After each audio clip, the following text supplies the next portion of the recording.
Everyone, I'm Robin Roberts.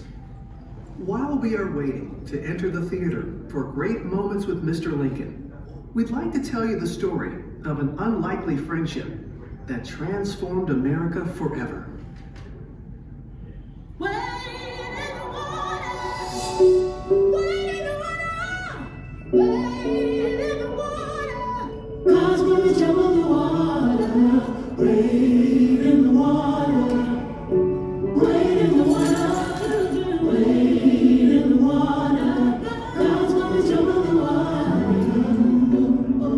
Under his wise and beneficent rule, we saw ourselves gradually lifted from the depths of slavery to the heights of liberty and manhood. Though we waited long, we saw all this and more.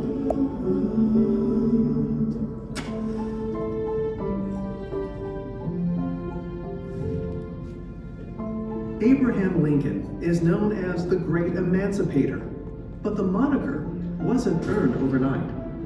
It would take the tireless work of the abolitionist movement led by Frederick Douglass, who himself was born enslaved, to guide Lincoln towards the cause of freedom. I am alike familiar with the whip and chain of slavery, and the lash and sting of public neglect and scorn, that my back is marked with the one, and my soul is fettered with the other. After years of opposition, these two giants would find common ground and change the course of history.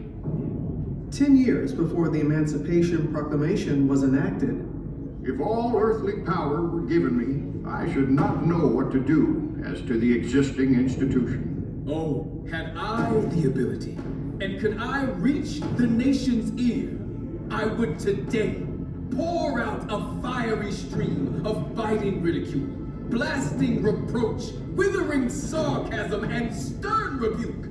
For it is not light that is needed, but fire. It is not the gentle shower, but thunder.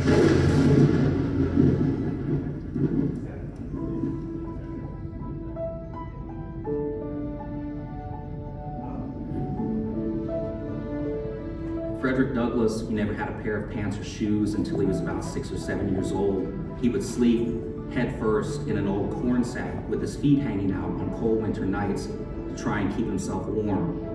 teaching the enslaved to read was illegal, so young Frederick secretly traded what little food he had in exchange for reading lessons. It just shows how much he understood how education was going to be his key to freedom. And a key to freedom it was. At the age of 20, Douglass made a daring escape and went north, settling in Massachusetts. There he soared. From orator, The one cannot be truly free, while the other is a slave. to newspaper editor, Truth is of no color. and best-selling author. From that moment, I understood the pathway from slavery to freedom. He was the central voice of the abolitionist movement. He had this natural gift for communication. He was eloquent. He was charismatic. There wasn't a venue, a building large enough to hold people who wanted to hear him. Would you have me argue that man is entitled to liberty? That he is the rightful owner of his own body? Must I argue the wrongfulness of slavery? At a time like this, scorching irony, not convincing argument, is needed. Much of Douglass's irony was directed towards Washington, D.C. and Abraham Lincoln, the anti-slavery president who took office just as the Civil War began in 1861. Anti-slavery is very different than being an abolitionist. It was very gradual that most anti-slavery candidates believed in the abolition of slavery. I do not suppose that ultimate extinction would occur in less than 100 years at the least. That would have put the end of slavery in 1958. And for Frederick Douglass, that's outrageous. Mr. Lincoln is quite a genuine representative of American prejudice, and far more concerned for the preservation of slavery. Douglass was relentless in his fight for freedom, and with the steady drumbeat of the abolitionist movement in his ear, Lincoln signed the Emancipation Proclamation, freeing enslaved people in the southern states, and for the first time, making it legal for all black men to fight in the Civil War. These new soldiers injected the Union Army with much needed manpower, but still, they faced discrimination and disparity. Douglass is so outraged that he makes a trip to DC and decides he wants to meet with Lincoln himself. To his surprise, Lincoln agreed to see him immediately.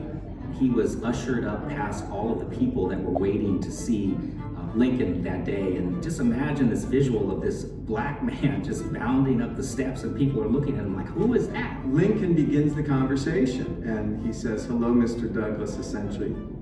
It's good finally to meet you. I've read your writings a lot. I know you've been very critical of me. Their one-on-one left a lasting impression on both men, and Lincoln vowed to improve the conditions for black soldiers. My whole interview with the president was gratifying and did much to assure me that slavery would not survive the war and that the country would survive both slavery and war. A year later, it is Lincoln who needs Douglass's help. He feels he's going to lose re-election, essentially says, I need you. I think the war's going badly.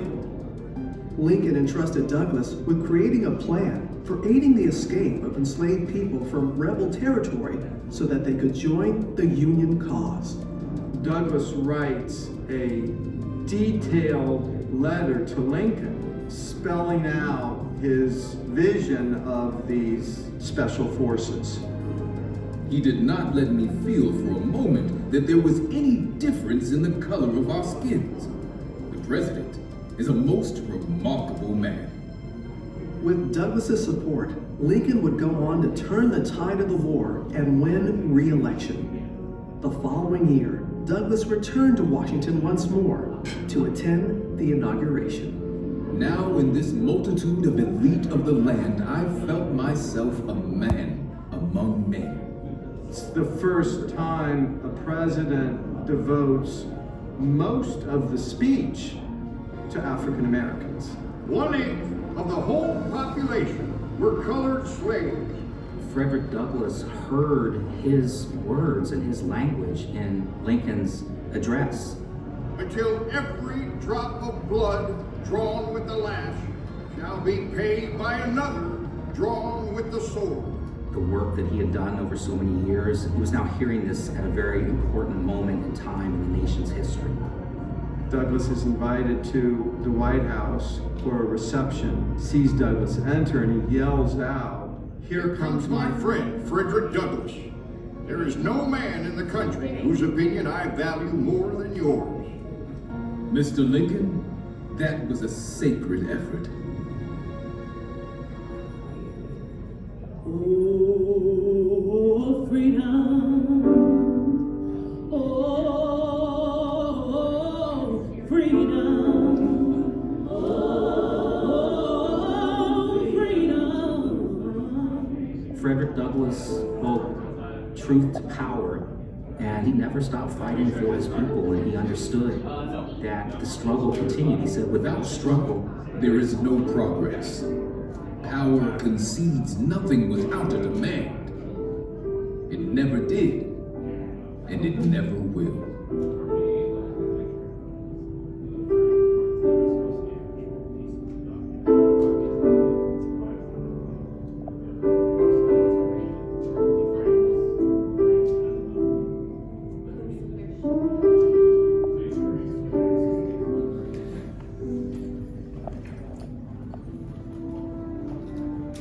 And now, here is Walt Disney to talk a little more about the nation's 16th president, Abraham Lincoln. Ever since I was a youngster,